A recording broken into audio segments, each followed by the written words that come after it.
हम लोग केमिस्ट्री यानी रसायन विज्ञान के दूसरे नंबर चैप्टर को पढ़ रहे थे जिसका नाम है अम्ल, क्षारक और लवण।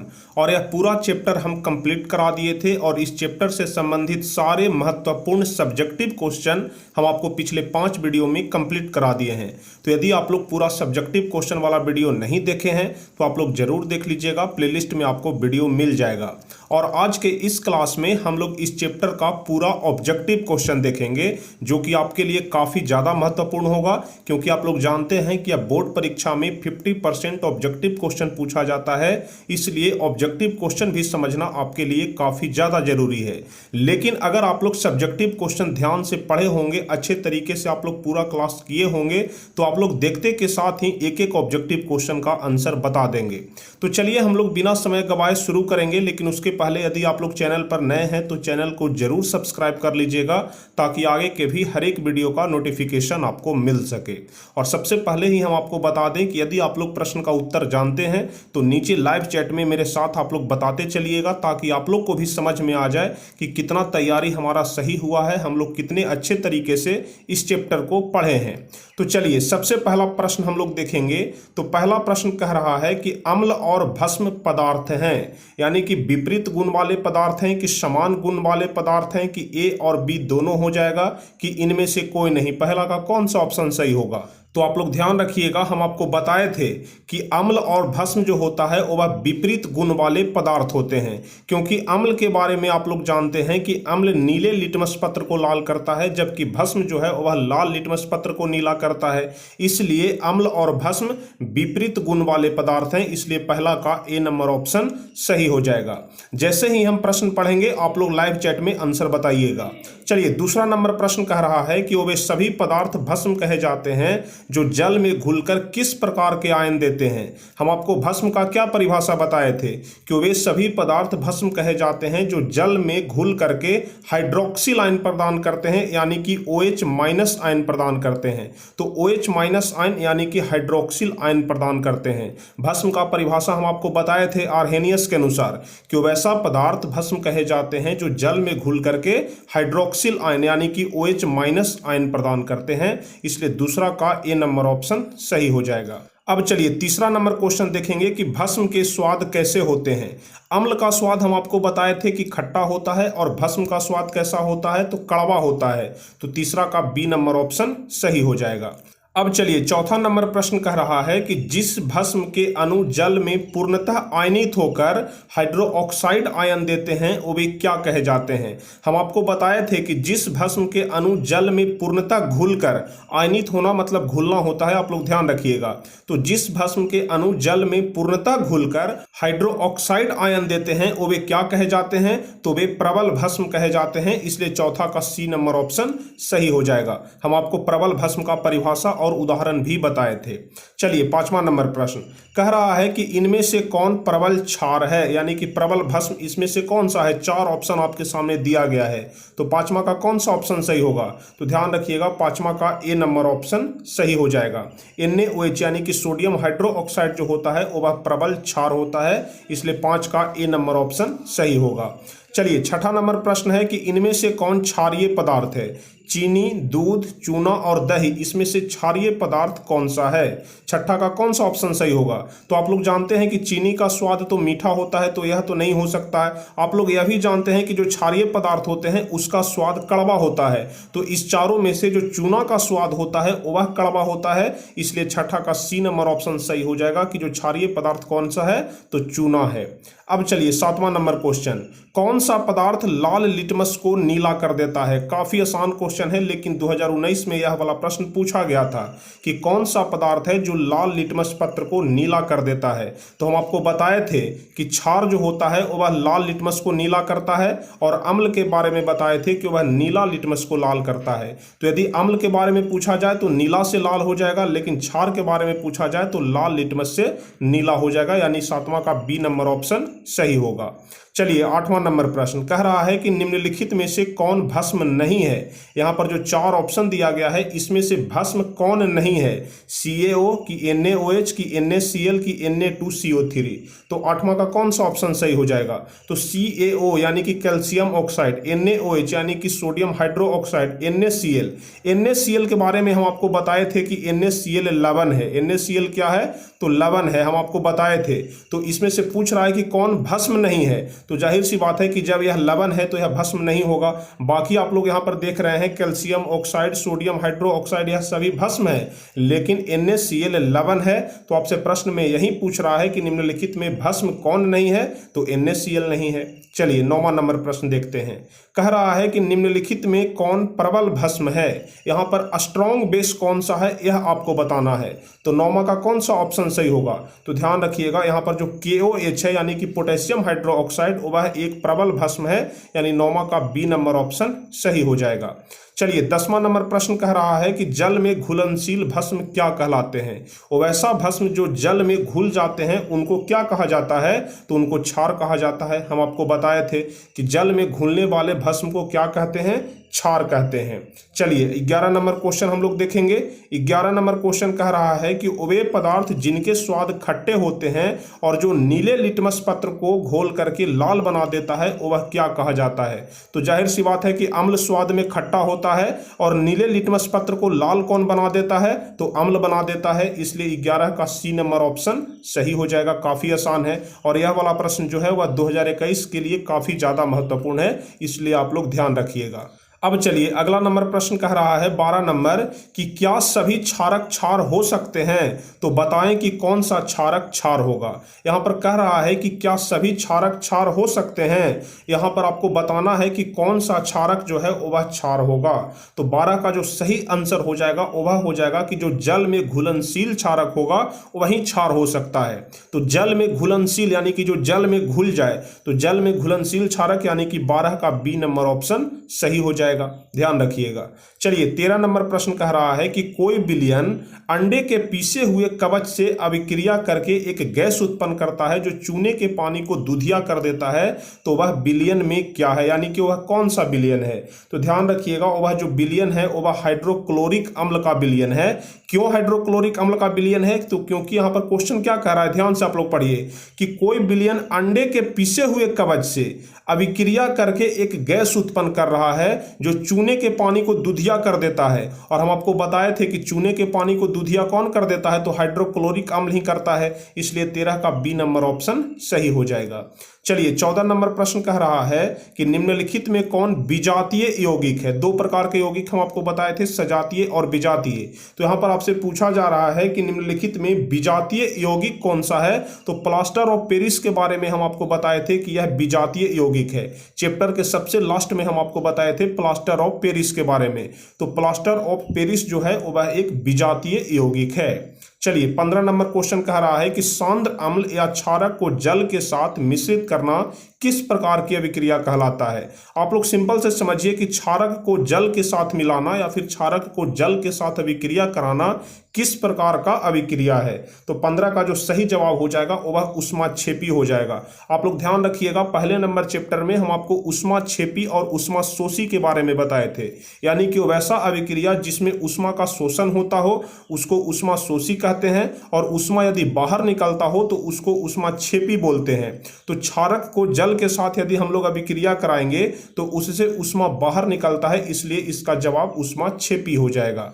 अब चलिए 16 नंबर क्वेश्चन कह रहा है कि किसी जल की धातु के साथ अभिक्रिया के फलस्वरूप कौन सी गैस बनती है। तो यहाँ पर प्रश्न में आपसे यही पूछ रहा है कि अम्ल की धातु के साथ अभिक्रिया, यानी कि कोई अम्ल है उसका यदि धातु के साथ अभिक्रिया कराएंगे तो कौन सी गैस बनती है। तो हम आपको बताए थे कि हाइड्रोजन गैस बनती है, यानी कि C नंबर ऑप्शन सही हो जाएगा। आप लोग देख लीजिएगा शायद तीसरे वीडियो या चौथे वीडियो में हम आपको बताए हैं अम्ल और धातु के साथ अभिक्रिया, जिसमें हम आपको बताए थे कि जब अम्ल धातु के साथ अभिक्रिया करता है तो हाइड्रोजन गैस निकलता है। यह पूरा बात हम आपको एग्जाम्पल के साथ बताए थे। तो 16 का C नंबर ऑप्शन सही हो जाएगा। चलिए 17 नंबर क्वेश्चन। इसीलिए हम आपको बार बार बोलते हैं कि सब्जेक्टिव क्वेश्चन आप लोग ध्यान से पढ़िए, क्योंकि सब्जेक्टिव क्वेश्चन अगर आप लोग ध्यान से पढ़ते हैं तो फिर ऑब्जेक्टिव में कोई दिक्कत नहीं होगा।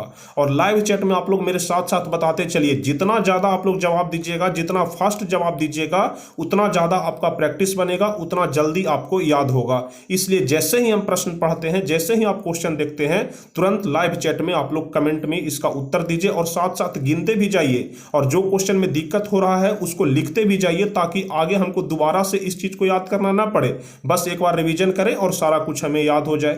इस प्रकार से आप लोग पढ़िए। तो चलिए 17 नंबर क्वेश्चन क्या कह रहा है, सिरका में कौन सा अम्ल पाया जाता है। सिरका में हम आपको बताए थे कि कौन से पदार्थ में कौन सा अम्ल पाया जाता है। तो यहाँ पर 17 नंबर प्रश्न में पूछ रहा है कि सिरका में कौन सा अम्ल पाया जाता है। तो सिरका में हम आपको कौन सा अम्ल बताए थे, एसिटिक अम्ल बताए थे, इसलिए 17 का डी नंबर ऑप्शन सही हो जाएगा। चलिए 18 नंबर क्वेश्चन, निम्नलिखित में कौन अम्ल नहीं है। यहाँ पर 4 ऑप्शन जो दिया गया है, इसमें से कौन सा अम्ल नहीं है।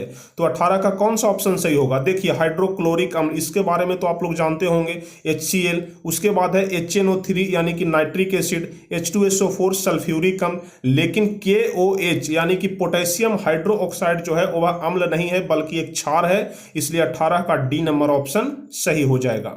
चलिए उसके बाद अगला हम लोग देखेंगे, निम्नलिखित में कौन अम्लीय है। शुष्क HCl गैस की HC का जलीय घोल, शुष्क अमोनिया गैस की अमोनिया का जलीय घोल, निम्नलिखित में कौन अम्लीय है। तो 19 का सही जवाब हो जाएगा कि हाइड्रोक्लोरिक अम्ल का जो जलीय घोल होता है वह अम्लीय होता है, क्योंकि जाहिर सी बात है यहाँ पर HCl, यहाँ पर L छूट गया है, ध्यान रखिएगा। तो HCl का जलीय घोल हो जाएगा, 19 का बी नंबर ऑप्शन सही हो जाएगा। यहाँ पर सिर्फ HC लिखाया है, यहाँ इसमें आप लोग HCl कर लीजिएगा, हाइड्रोक्लोरिक अम्ल। चलिए 20वां नंबर क्वेश्चन, निम्नलिखित में कौन दुर्बल अम्ल है। दुर्बल अम्ल और प्रबल अम्ल के बारे में हम आपको बताए थे। तो यहाँ पर पूछ रहा है कि यह चारों में से कौन दुर्बल अम्ल है। 20वां का सही जवाब कौन सा हो जाएगा। HCl के बारे में तो आप लोग जानते होंगे कि यह स्ट्रॉन्ग एसिड है, यानी कि प्रबल अम्ल है। H3O4 के बारे में भी जानते हैं कि प्रबल अम्ल है। नाइट्रिक एसिड तो प्रबल अम्ल होता ही है, लेकिन CH3COOH एक दुर्बल अम्ल है, ध्यान रखिएगा। 20वां का डी नंबर ऑप्शन सही हो जाएगा। चलिए 21वां नंबर क्वेश्चन कह रहा है कि कुछ ऐसे पदार्थ होते हैं जिनकी गंध अम्लीय या क्षारकीय माध्यम में बदल जाते हैं। ऐसे पदार्थ को किस प्रकार का सूचक कहा जा सकता है। 21वां नंबर क्वेश्चन, कौन सा ऑप्शन सही होगा। देखिए कुछ पदार्थों के गंध अम्लीय और क्षारकीय माध्यम में बदल जाते हैं तो उन्हें गंधीय सूचक बोलते हैं। हम आपको बताए थे गंधीय सूचक का परिभाषा, हम आपको बताए थे कि वैसे पदार्थ यानी कि कुछ पदार्थों के गंध अम्लीय और क्षारीय माध्यम में बदल जाते हैं, उसे हम लोग गंधीय सूचक बोलते हैं। ध्यान रखिएगा, कभी कभी गंधीय सूचक का परिभाषा भी पूछ देता है, तो आप लोग ध्यान रखिएगा। जिनकी गंध अम्लीय या क्षारीय माध्यम में बदल जाते हैं वैसे पदार्थों को गंधीय सूचक बोलते हैं। 21 का बी नंबर ऑप्शन सही होगा। चलिए 22वां नंबर क्वेश्चन, तो प्रश्न कह रहा है कि धातुओं के कार्बोनेट और बाइकार्बोनेट पर अम्ल की अभिक्रिया से कौन सा गैस उत्सर्जित होता है। हम आपको अभिक्रिया बताए थे धातुओं के कार्बोनेट और बाइकार्बोनेट के साथ अम्लों की अभिक्रिया। उसमें हम आपको बताए थे कि जब धातु के कार्बोनेट या बाइकार्बोनेट अम्ल के साथ अभिक्रिया करते हैं तो कौन सा गैस बनता है। तो CO2 गैस बनता है, यानी कि कार्बन डाइऑक्साइड गैस बनता है। आप लोग को अगर विस्तार से पढ़ना है तो सब्जेक्टिव क्वेश्चन वाला वीडियो आप लोग देख लीजिएगा, उसमें विस्तार से आपको बताए हैं। तो 22 का बी नंबर ऑप्शन सही हो जाएगा कि यदि हम लोग धातुओं के कार्बोनेट और बाइकार्बोनेट के साथ अम्ल की अभिक्रिया कराएंगे तो कार्बन डाइऑक्साइड गैस बनेगा। चलिए 23वां नंबर प्रश्न कह रहा है कि गंधीय सूचक से गंध परिवर्तन द्वारा किन किन पदार्थों की उपस्थिति दर्शाई जा सकती है। जितने सारे भी महत्वपूर्ण ऑब्जेक्टिव क्वेश्चन इस चैप्टर से बन सकते थे, सारे क्वेश्चन को हम यहां पर उठाए हैं ताकि एक भी क्वेश्चन छूट न जाए। तो देखिए 23वां नंबर क्वेश्चन क्या कह रहा है कि गंधीय सूचक से गंध परिवर्तन द्वारा किन किन पदार्थों की उपस्थिति दर्शाई जा सकती है। तो इसका सही जवाब हो जाएगा इनमें से कोई नहीं, ना तो अम्लीय, ना तो क्षारीय और ना ही उदासीन, इसलिए 23 का डी नंबर ऑप्शन सही होगा। चलिए 24 नंबर क्वेश्चन, सार्वत्रिक सूचक शुद्ध जल में कौन सा रंग देता है। जो सार्वत्रिक सूचक होता है वह शुद्ध जल में कौन सा रंग प्रदान करता है। तो आप लोग ध्यान रखिएगा, जो सूचक होता है वह शुद्ध जल में हरा रंग प्रदान करता है, यानी कि 24 का बी नंबर ऑप्शन सही हो जाएगा। चलिए 25वां नंबर क्वेश्चन, तांबे के बर्तन में खट्टे खाद्य पदार्थों को क्यों नहीं रखना चाहिए। हम आपको एक क्वेश्चन बताए थे जिसमें हम आपको बताए थे कि तांबे या पीतल के बर्तन में दही या दही जैसे खट्टे पदार्थों को नहीं रखना चाहिए। क्यों नहीं रखना चाहिए? क्योंकि वह तांबे या पीतल के बर्तन के साथ अभिक्रिया कर लेता है और अभिक्रिया करके जो पदार्थ बनता है वह विषैला पदार्थ हो जाता है, फिर जो दही होता है वह खाने लायक नहीं बच जाता है। इसलिए कभी भी दही या खट्टे पदार्थों को तांबा या पीतल के बर्तन में नहीं रखना चाहिए। तो इसका सही जवाब क्या हो जाएगा? बी नंबर ऑप्शन हो जाएगा कि खट्टे पदार्थों में अम्ल होते हैं जो तांबे से अभिक्रिया कर पदार्थ को दूषित कर देते हैं या फिर विषैला कर देते हैं। इसलिए 25 का बी नंबर ऑप्शन सही हो जाएगा। आप लोग देख रहे हैं कि जब हम आपको ऑब्जेक्टिव क्वेश्चन बता रहे हैं तो सारे क्वेश्चन वैसे हैं जो कि विस्तार से हम आपको सब्जेक्टिव में बता दिए हैं। इसलिए आप लोग सब्जेक्टिव क्वेश्चन पर थोड़ा ध्यान से ध्यान दीजिए ताकि ऑब्जेक्टिव में कोई दिक्कत ना हो। चलिए 26 नंबर क्वेश्चन देखते हैं। कह रहा है कि चूना जल में कार्बन डाइऑक्साइड प्रवाहित करने पर श्वेत अवक्षेप बनता है और यह अवक्षेप कौन सा है। यानी कि चूने के पानी में यदि हम लोग CO2 गैस प्रवाहित करेंगे तो जो श्वेत यानी कि उजले रंग का जो अवक्षेप बनता है वह अवक्षेप का रासायनिक सूत्र यहाँ पर कौन सा हो जाएगा। तो 26 का सही जवाब CaCO3 यानी कि कैल्शियम कार्बोनेट हो जाएगा। हम आपको बताए हैं कि यदि चूना जल में कार्बन डाइऑक्साइड गैस प्रवाहित किया जाता है तो CaCO3 बनता है। चलिए 27 नंबर क्वेश्चन देखते हैं। कह रहा है कि सोडियम कार्बोनेट एवं सोडियम बाइकार्बोनेट पर हाइड्रोक्लोरिक अम्ल की अभिक्रिया से कौन सी गैस मुक्त होती है।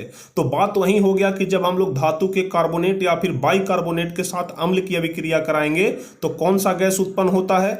तो अभी हम आपको बताए थे कि कार्बन डाइऑक्साइड गैस उत्पन्न होता है। तो बस वहां पर धातुओं के कार्बोनेट और बाइकार्बोनेट के जगह पर सोडियम कार्बोनेट और सोडियम बाइकार्बोनेट दे दिया और अम्ल के जगह पर यहाँ पर HCl यानी कि हाइड्रोक्लोरिक अम्ल दे दिया। और यदि हम लोग धातुओं के कार्बोनेट और बाइकार्बोनेट के साथ अम्ल की अभिक्रिया कराएंगे तो कार्बन डाइऑक्साइड गैस निकलेगा। यानी कि 27 का ए नंबर ऑप्शन सही हो जाएगा।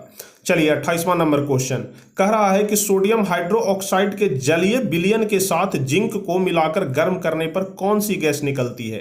सोडियम हाइड्रोक्साइड के विलयन के साथ जिंक को मिलाकर गर्म करने पर कौन सी गैस निकलती है। तो इसका सही जवाब हो जाएगा कि हाइड्रोजन गैस निकलती है। कौन सी गैस निकलती है? तो हाइड्रोजन गैस निकलती है। सबसे पहला अभिक्रिया में ही हम आपको बताए थे यह वाला चीज, इसलिए आप लोग इसको ध्यान रखिएगा। चलिए 29 नंबर प्रश्न, निम्नलिखित में कौन सा कथन सही है। यहाँ पर चारों कथन को आपको पढ़ना है और फिर बताना है कि कौन सा कथन सही है। जैसे पहला कथन है कि धातु के ऑक्साइड अम्लीय होते हैं, दूसरा है कि अधातु के ऑक्साइड क्षारीय होते हैं, तीसरा है कि धातु के ऑक्साइड भस्मीय होते हैं और डी नंबर है कि धातु और अधातु के ऑक्साइड अम्लीय होते हैं। तो 29 का जो सही जवाब इसमें से हो जाएगा वह बी नंबर हो जाएगा कि अधातु के ऑक्साइड क्षारीय होते हैं यानी कि भास्मिक होते हैं। हम आपको बताए थे कि जो अधातु के ऑक्साइड होते हैं वह क्षारीय गुण के होते हैं। ध्यान रखिएगा आप लोग। चलिए 30वां नंबर प्रश्न, हल्दी या लिटमस पत्र आदि किस प्रकार का सूचक है। प्राकृतिक सूचक है कि संश्लेषित सूचक है। तो हम आपको बताए थे कि हल्दी हो गया या फिर लिटमस पत्र हो गया या सभी प्राकृतिक सूचक है। इसलिए 30 का ए नंबर ऑप्शन सही हो जाएगा। चलिए 31 नंबर प्रश्न, यह वाला प्रश्न थोड़ा लंबा देखने में जरूर है लेकिन काफी आसान है। देखिए कह रहा है कि NaOH का 10 ml विलयन HCl के 8 ml विलयन से पूर्णतः उदासीन हो जाता है। कहने का मतलब हुआ कि कोई विलयन 10 ml का है लेकिन उसमें यदि हम लोग HCl के 8 ml वाला यदि विलयन मिला देते हैं तो वह पूर्णतः उदासीन हो जाता है। तो यदि हम NaOH के उसी विलयन को 20 ml कर दें, यानी कि यहाँ पर जो 10 ml था इसको दुगना करके 20 ml कर दिया और पूछ रहा है कि अब इसे उदासीन करने के लिए HCl के उसी विलयन की कितनी आयन की आवश्यकता होगी।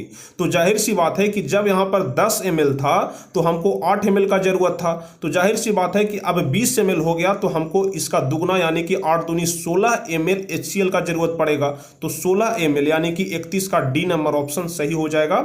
16 ml काफी आसान है, बस दुगना कर देना है। चलिए 32 नंबर क्वेश्चन कह रहा है कि खाद्य पदार्थों के डब्बों पर जिंक के बजाय टीन का लेप होता है क्योंकि, यानी कारण आपको बताना है कि खाद्य पदार्थों के डब्बों पर जिंक के बजाय टीन का लेप क्यों होता है। तो 32 का सही जवाब कौन सा हो जाएगा। तो आप लोग ध्यान रखिएगा, 32 का सही जवाब सी नंबर हो जाएगा कि टीन की अपेक्षा जिंक जो होता है वह अधिक अभिक्रियाशील होता है। और जाहिर सी बात है कि जब अधिक अभिक्रियाशील है तो खाद्य पदार्थ जो होगा वह इससे अभिक्रिया कर लेगा और अभिक्रिया करके विषैला पदार्थ पदार्थ बना देगा या फिर कोई वैसा पदार्थ बना देगा जो हमारे शरीर के लिए हानिकारक होगा। इसलिए जिंक का लेप नहीं चढ़ाया जाता है ताकि अभिक्रिया न करे और उसके जगह पर टीन का लेप चढ़ा दिया जाता है। इसलिए 32 का सी नंबर ऑप्शन आप लोग ध्यान रखिएगा। चलिए 33 नंबर क्वेश्चन कह रहा है कि अम्ल शब्द की उत्पत्ति लैटिन शब्द एसिडस से हुई है। हम आपको बताए थे कि जो एसिड शब्द है वह लैटिन शब्द एसिडस से बना है। और एसिडस का अर्थ क्या होता है, तो हम आपको बताए थे कि एसिडस का अर्थ खट्टा होता है। सबसे शुरू में ही हम आपको बताए थे जब अम्ल का इंट्रोडक्शन दे रहे थे, वहीं पर बताए थे कि अम्ल की उत्पत्ति एसिडस से हुई है, यानी कि अम्ल को अंग्रेजी में एसिड बोलते हैं और एसिड जो शब्द है वह लैटिन शब्द एसिडस से बना है और एसिडस का अर्थ होता है खट्टा। तो यह वाला प्रश्न भी पूछा जा सकता है, आप लोग ध्यान रखिएगा। अब चलिए 34 नंबर प्रश्न कह रहा है कि हल्दी का रस घरेलू सूचक है जिसका रंग पीला होता है। यह सूचक से किस विलयन की पहचान की जा सकती है। यानी 34 नंबर प्रश्न आपसे पूछ रहा है कि हल्दी से कौन से विलयन की पहचान की जा सकती है, अम्लीय विलयन की क्षारीय विलयन। तो हम आपको बताए थे कि अम्ल जो होता है वह हल्दी के रंग में कोई परिवर्तन नहीं करता है, लेकिन जो क्षार होता है वह हल्दी के रंग में परिवर्तन कर देता है।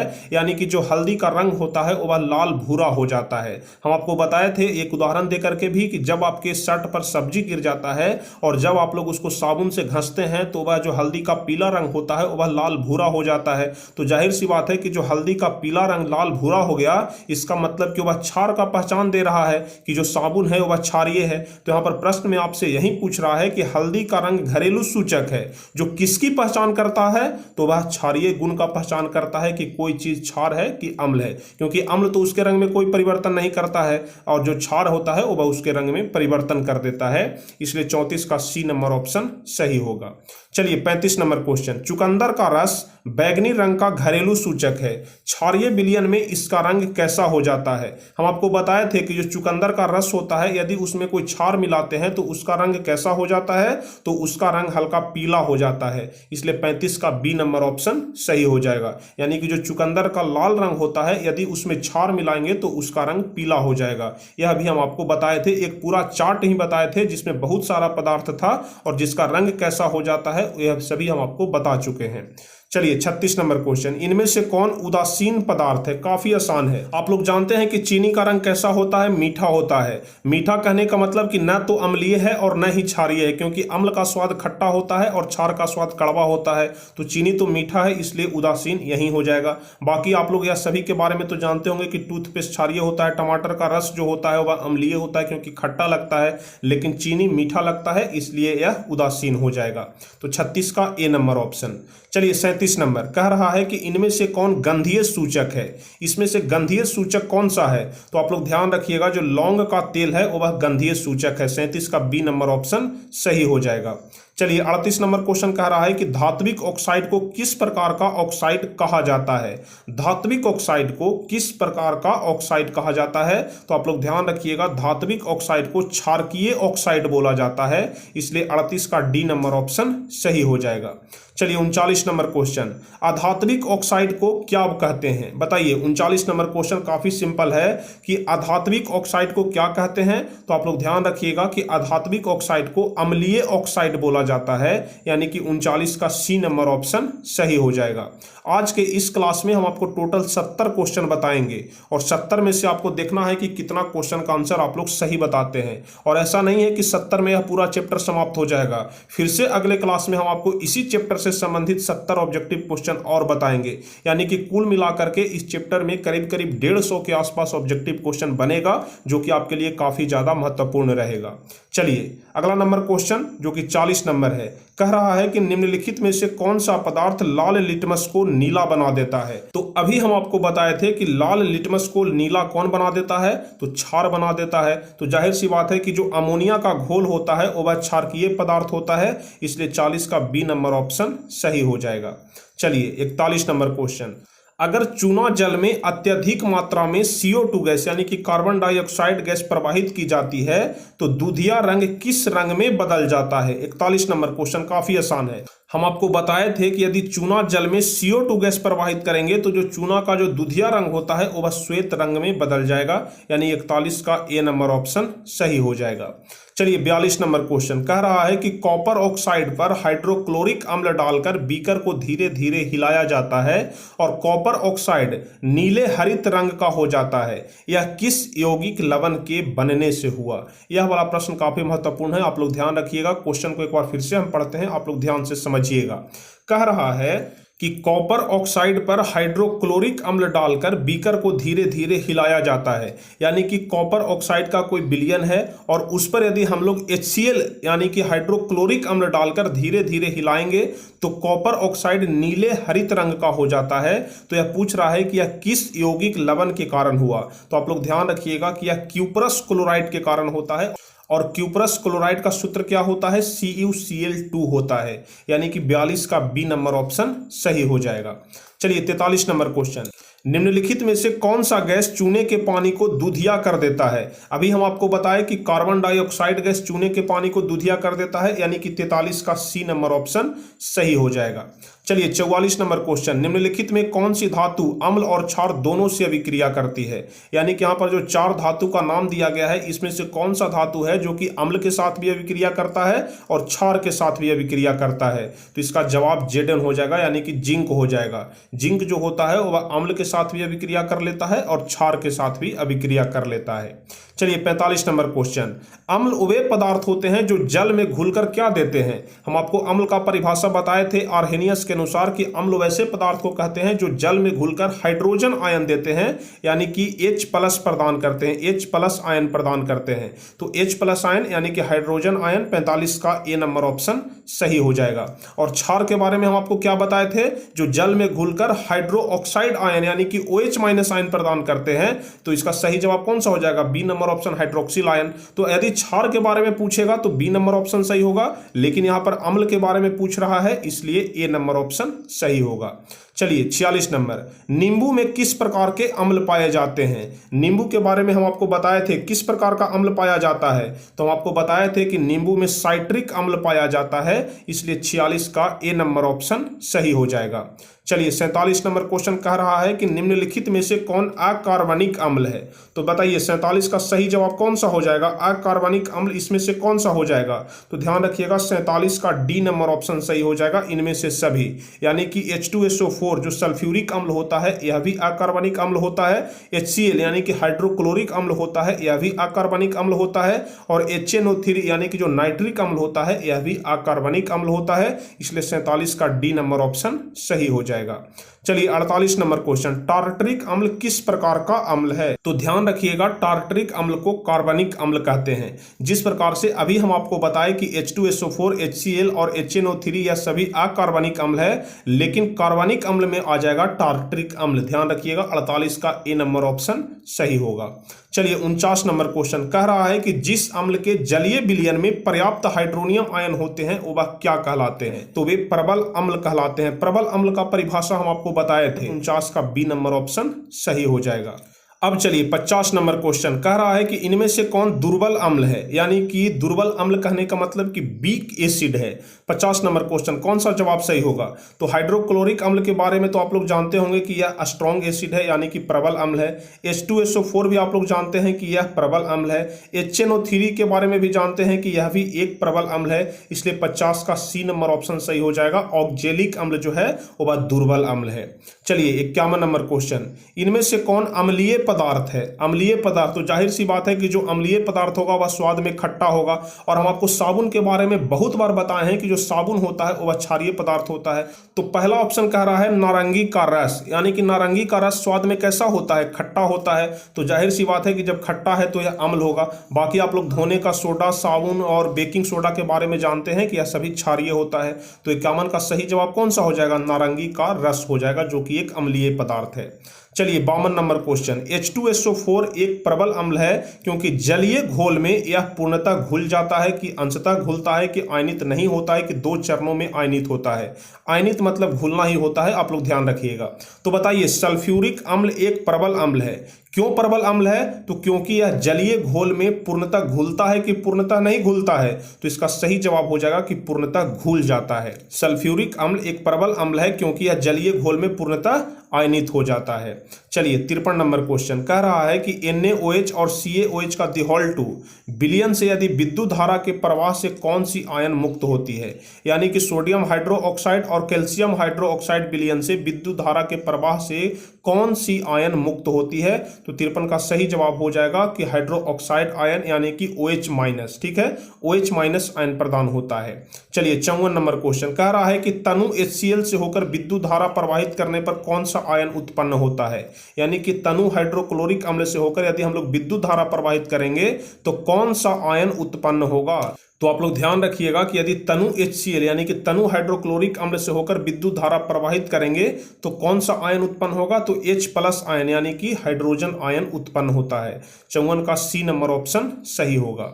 चलिए 55 नंबर क्वेश्चन, तो प्रश्न कह रहा है कि क्या जल की उपस्थिति में HCl यानी कि हाइड्रोक्लोरिक अम्ल H+ आयन उत्पन्न कर सकता है? तो काफी सिंपल सवाल है। हम आपको अम्ल का परिभाषा बताए थे कि अम्ल वैसे पदार्थ को कहते हैं जो जल में घुलकर H+ आयन उत्पन्न करते हैं। तो यहाँ पर जो HCl है यानी कि हाइड्रोक्लोरिक अम्ल है वह जल में उपस्थित है, यानी कि जल में घुल रहा है और जल में घुल करके H+ आयन उत्पन्न कर सकता है कि नहीं कर सकता है? तो जाहिर सी बात है कि कर सकता है, इसलिए 55 का A नंबर ऑप्शन सही हो जाएगा कि हाँ कर सकता है, क्योंकि आप लोग जानते हैं कि अम्ल ऐसे पदार्थ को कहते हैं जो जल में घुलकर H+ आयन उत्पन्न करते हैं, इसलिए 55 का A नंबर ऑप्शन सही हो जाएगा। चलिए 56 नंबर क्वेश्चन, हाइड्रोजन आयन स्वतंत्र रूप से नहीं रह सकते हैं, ये जल से संयोग करके क्या बनाते हैं? 56 नंबर क्वेश्चन, कौन सा जवाब सही होगा? तो हम आपको बताए थे कि हाइड्रोजन आयन स्वतंत्र रूप से नहीं रह सकते हैं, और हाइड्रोजन आयन कहने का मतलब कि H+, आप लोग ध्यान से यहाँ पर समझिए, H+ आयन यदि जल से अभिक्रिया करेगा यानी कि H2O से अभिक्रिया करेगा तो क्या बनाएगा? तो H3O+ बनाएगा। H3O+ कहने का मतलब कि हाइड्रोनियम आयन बनाएगा, यानी कि 56 का D नंबर ऑप्शन सही हो जाएगा। चलिए 57 नंबर क्वेश्चन कह रहा है कि निम्न में सही कथन कौन सा है, सही को चुनना है। तो 57 नंबर क्वेश्चन कौन सा जवाब सही हो जाएगा?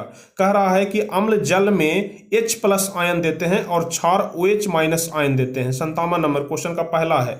बी है कि अम्ल जल में H3O+ आयन देते हैं जबकि क्षार OH+ आयन देते हैं। सी नंबर है कि अम्ल जल में OH- आयन देते हैं जबकि क्षार H+ आयन देते हैं। और डी है कि अम्ल जल में H3O+ आयन देते हैं और क्षार OH- आयन देते हैं।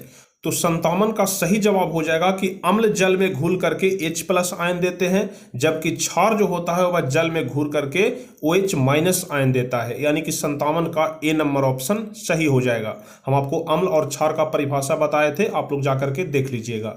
चलिए 58 नंबर क्वेश्चन कह रहा है कि सोडियम क्लोराइड के जलीय विलयन से यानी कि NaCl, सोडियम क्लोराइड यानी कि NaCl के जलीय विलयन से यदि विद्युत धारा प्रवाहित करेंगे तो यह वियोजित होकर के सोडियम हाइड्रोक्साइड बनाता है। तो इस प्रक्रिया को क्या कहते हैं? 58 नंबर क्वेश्चन। तो हम आपको बताए थे कि इस प्रक्रिया को क्लोर क्षार अभिक्रिया बोलते हैं। हम आपको बताए थे कि जब NaCl के जलीय विलयन से विद्युत धारा प्रवाहित करेंगे तो यह क्या बनाएगा? सोडियम हाइड्रोक्साइड बनाएगा, यानी कि NaOH बनाएगा, ठीक है। और जो क्या कहलाता है? तो इस प्रक्रिया को क्लोर क्षार अभिक्रिया बोलते हैं। चलिए 59 नंबर क्वेश्चन देखते हैं। तो 59 नंबर क्वेश्चन कह रहा है कि जल में क्षार मिलाने पर हाइड्रोजन आयन की मात्रा में क्या परिवर्तन होता है? यदि हम लोग जल में क्षार मिलाएंगे तो हाइड्रोजन आयन की मात्रा में क्या परिवर्तन होता है? तो हम आपको बताए थे कि जल में क्षार मिलाने से हाइड्रोजन आयन की मात्रा घटती है, इसलिए 59 का बी नंबर ऑप्शन सही हो जाएगा। चलिए अगला नंबर प्रश्न, 1 लीटर शुद्ध जल में हाइड्रोजन आयन की मात्रा कितनी होती है? 1 लीटर शुद्ध जल में हाइड्रोजन आयन की मात्रा आपसे पूछा जा रहा है, तो इसका सही जवाब 10 के पावर -7 मोल हो जाएगा। ध्यान रखिएगा, काफी महत्वपूर्ण प्रश्न है कि 1 लीटर शुद्ध जल में हाइड्रोजन आयन की 10 के पावर -7 मोल की मात्रा होती है। चलिए 61 नंबर क्वेश्चन, अम्ल का पीएच मान कितना होता है? हम आपको बताए थे कि अम्ल का पीएच मान 7 से कम होता है और क्षार का पीएच मान 7 7 से अधिक होता है। तो यहाँ पर आपसे अम्ल का पीएच मान पूछा जा रहा है, तो 61 का ए नंबर ऑप्शन सही होगा। चलिए 62 नंबर क्वेश्चन, धोने वाला सोडा का रासायनिक सूत्र क्या होता है? तो धोने वाला सोडा का रासायनिक सूत्र हम आपको क्या बताए थे? Na2CO3 × 10H2O बताए थे। सोडियम कार्बोनेट डेकाहाइड्रेट हम आपको बताए थे, पूरा एकदम रासायनिक सूत्र भी बताए थे और रासायनिक नाम भी बताए थे। तो सोडियम कार्बोनेट डेकाहाइड्रेट का रासायनिक सूत्र क्या हो जाएगा? Na2CO3 × 10H2O। 62 का सी नंबर ऑप्शन सही हो जाएगा। चलिए अगला नंबर क्वेश्चन, मधुमक्खी का डंक एक अम्ल छोड़ता है जिसके कारण दर्द एवं जलन का अनुभव होता है, वह अम्ल कौन सा है? यानी कि आपसे पूछा जा रहा है कि मधुमक्खी के डंक में कौन सा अम्ल पाया जाता है। तो आपको बताए थे कि मेथेनोइक अम्ल पाया जाता है। 63 का ए नंबर ऑप्शन सही हो जाएगा। चलिए 64 नंबर क्वेश्चन, निम्नलिखित में से पीएच का कौन सा क्षारक विलयन का मान देता है?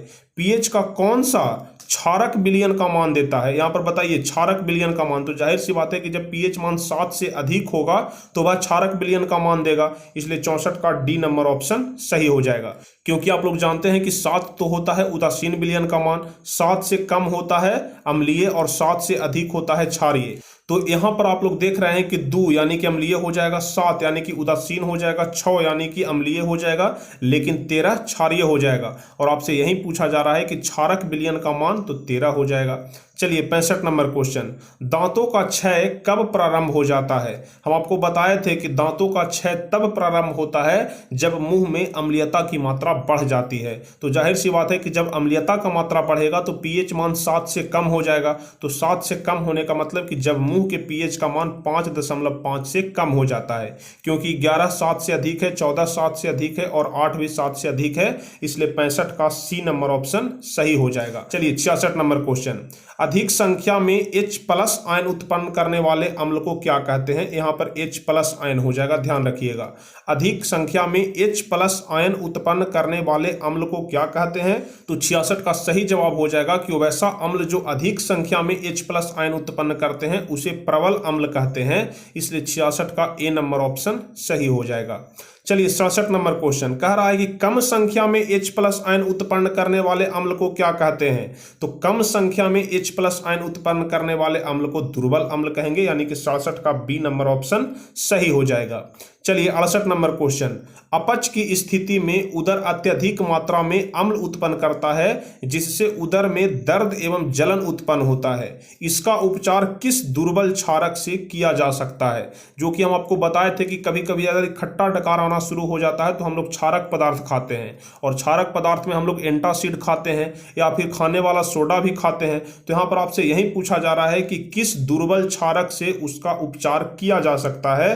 तो 68 का सही जवाब हो जाएगा MgOH का Diol2, यानी कि मैग्नीशियम हाइड्रोक्साइड से ही इसका उपचार किया जा सकता है। 68 का सी नंबर ऑप्शन सही हो जाएगा, क्योंकि NaOH तो प्रबल क्षारक है, KOH भी प्रबल क्षारक है, CaOH का Diol2 भी प्रबल क्षारक है, लेकिन दुर्बल क्षारक MgOH का Diol2 हो जाएगा।